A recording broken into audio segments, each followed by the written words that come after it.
My name is Brandon Sisler, and this is my submission for the Mega Fave Numbers challenge that James Grime proposed.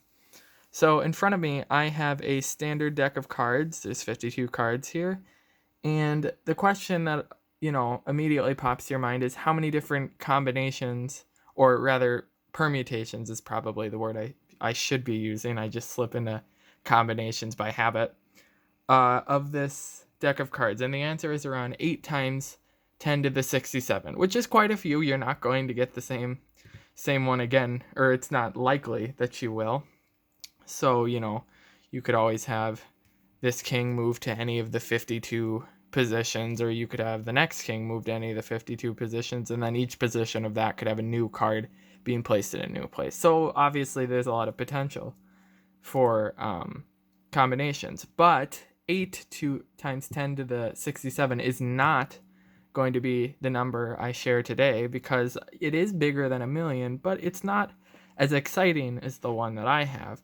Because anybody who's known me for, a little while knows that what I like to collect is decks of cards from places I've traveled to.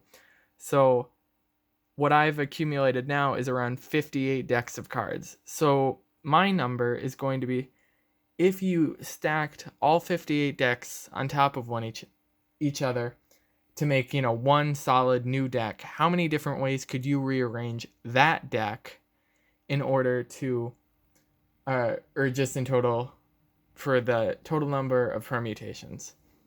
So I wrote a little bit of Python code, and I'll just put it up on the screen so that you guys can see it. It's not anything fancy. You just have the number of cards that you're gonna have, and then assuming, because you're gonna have it in a solid deck, so there's no like 52 take 5, nothing like that. You're just gonna take them all, so it's just the factorial of the number you put in.